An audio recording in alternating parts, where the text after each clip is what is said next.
Good morning. Well, we're off to photograph some great white egrets this morning.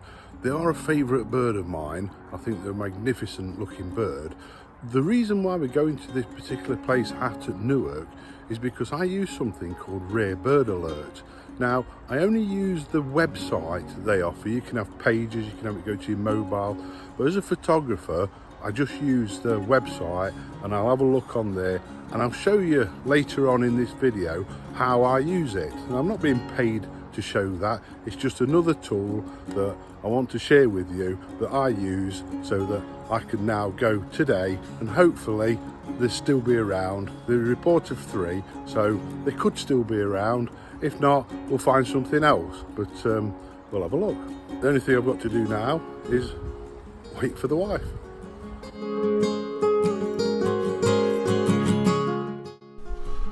Hiya, well, you may remember from a previous video how I tried a trolley and the trolley was absolutely useless. Well, here's Mark II.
So we're at Langford Lowfields today, which is at RSPB Nature Reserve. As you can see behind me, it's a fabulous day. So we're going to hunker down a little bit and see what we can photograph.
Okay, good news and bad news.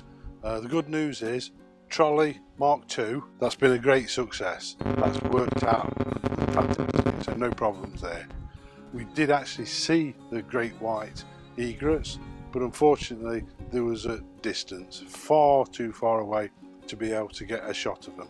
And obviously with us being on a nature reserve, you're restricted to where you can go to get any closer because of the paths, you've got to stick to them. But never mind, better luck next time.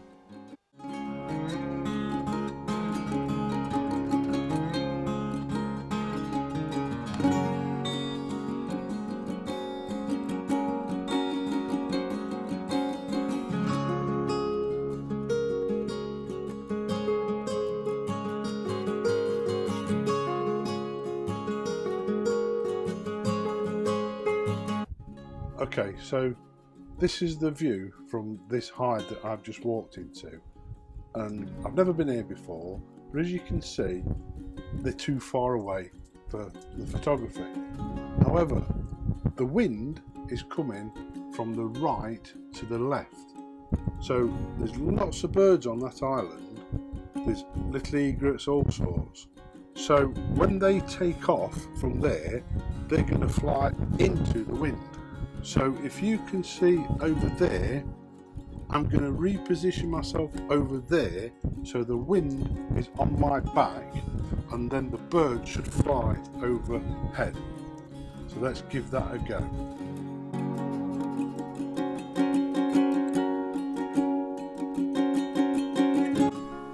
I know it's unconventional, me sitting on a path, but the incredible thing is the sun is behind me to my right hand side.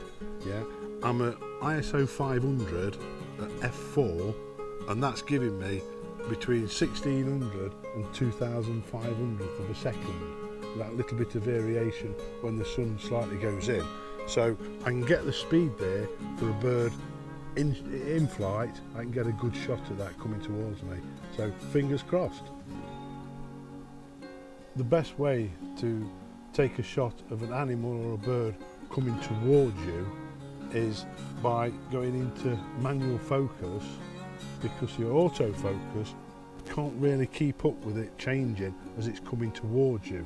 So what you need to do is you need to select a position between the subject and you, and say about halfway, focus manually on that halfway point, and then bring your camera up.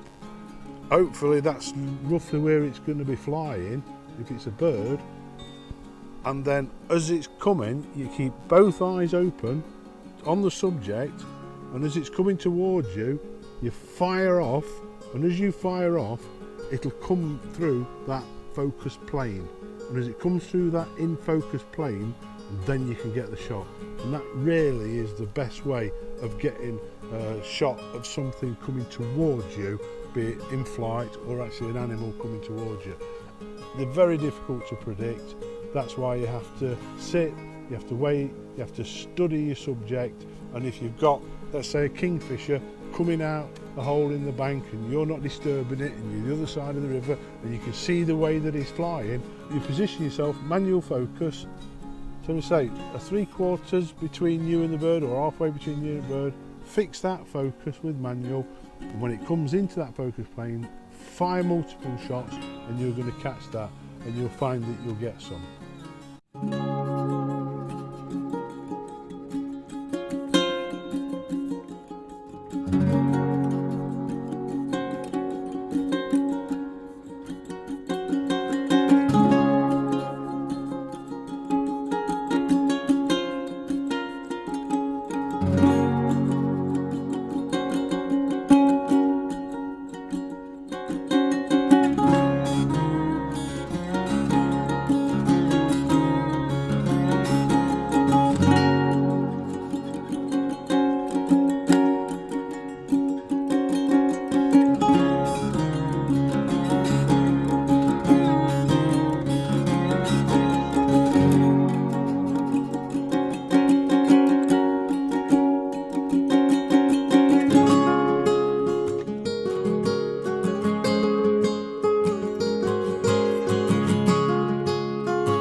So today you've seen about 10 little egrets. 10-12 years ago you'd have all on seeing one. It was a rarity to see one. So they're really common now in this country. In the egret family you get something called the cattle egret as well. I'll show you a picture here. Funny how it's called a cattle egret, because they do like to be around cattle, as you can see from the picture. But yeah, with the little egrets, you've got the great white egret. The difference there is it's taller and it's got a yellow beak, so that's how you can tell the difference between those and a little egret, apart from the size. But yeah, they're part of the heron family, So in the heron family worldwide, there is all sorts of species of heron. Okay, well, I said to you I'd talk about a thing that I use called Rare Bird Alerts. Like I said, you can have it with a pager, you can have it go on an app on your iPhone. What I do is I go for the online version. Now, the online version, that one costs $49.99 per year, so £1 a week, and this is how I use it. So we're onto the Rare Bird Alert on the home page. So I'll log in. Now, the first thing when you get on your home page there, when you're logged in, is what I do then is I go to the bird news, I go to my saved filter, and then you get this. Now, automatically my saved filter is in Nottinghamshire, because that's obviously where I live. And as you can see, I mean, this is, as it is there, it's actually got dragonflies on. I've never seen dragonflies on before, but they're obviously putting those up now. But as you can see, Langford, Loadfields, RSPB, Great White Egret. Well, it said there that they're still on phase 3, which is a part of the reserve. And unfortunately, we did see them. They was at a distance, but I couldn't photograph them. But I didn't know that until I was down there. As you can see there, Atterbury is a wood sandpiper, Lound is a black-necked grebe. Yeah, so you've got that information there for Nottingham, but then you go down here to select, and you've got this map of Britain. Click on there, and I go next to Derbyshire. I go OK. It's still on the Nottingham there because you have to apply the filter. Now, once you apply the filter, it's then over to Derbyshire, what's been spotted there, and it tells you what time. Yeah. Now there's you can see there's a lot of reports and timing of this Lamiguiere. I don't know if that's the right way of pronouncing that, but what you can do is it tells you where it's at, but you can go on the map. Click on the map, and obviously accept anything that they want on there, right? And Crowden was there in the middle, so it tells you where it is. And with the map, you can go zoom out and you can zoom in. Okay, so you can go out there. So that's if you're using the map, which I often do. Now, also, you see there, the little camera means that some pictures have been taken of this particular one. And as you can see, it's sat there. It's a vulture. This is an unusual bird, obviously, for Britain, but they've reported it. Some people have put the photographs into Rare Bird Alert, so they're showing it there. So I also look, if I go down here, again, I'll often go to Lincolnshire. So I'll click on that, click OK, apply the filter, and find out what's over at Lincolnshire. So you've got Frampton Marsh, you've got Spoonbills is 19, they're fantastic to see, a curlew sandpiper and spotted redshank. Yeah, there's some great white egrets there, and there's spoonbills there. So it tells you what time they were spotted, and it also gives you a description here.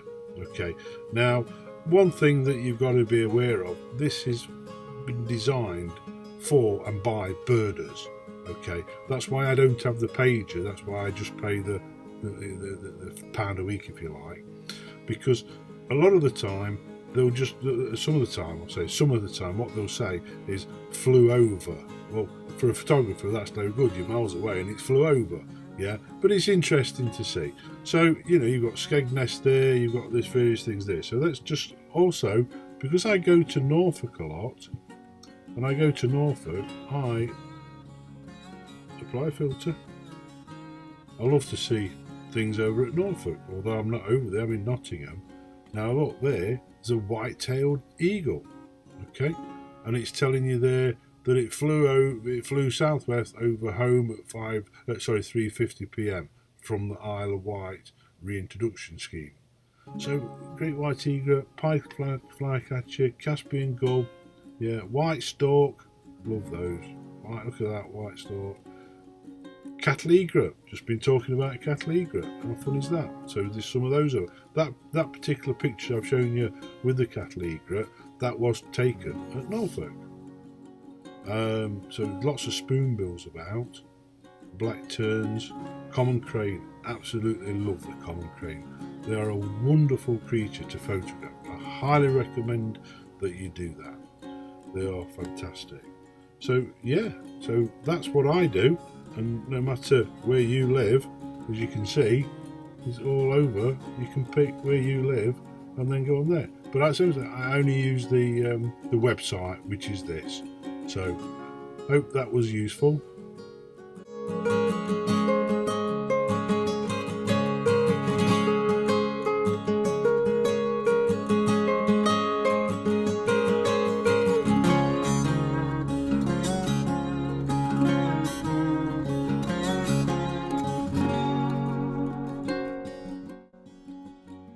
I've enjoyed today. It's nice if you find yourself a little spot.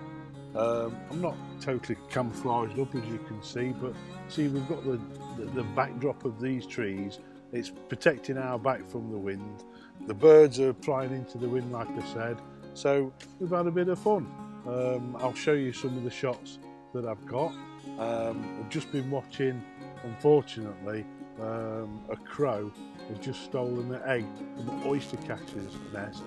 They just leave their eggs in a little scrape on the gravel on the island, so they're very exposed. So if they do nip off for a couple of minutes, they're very vulnerable. And the crow was straight out. They did mob him, they did attack him, but he went off and he's eaten that. But these things happen. There's a lot of species around on this little island, so that's what you do. You wait around and see if some's in. You make your mind up. I'm going to do some birds in flight and take it from there. So if you've enjoyed this one, please hit the like button, maybe subscribe, and I'll see you next time. Bye now.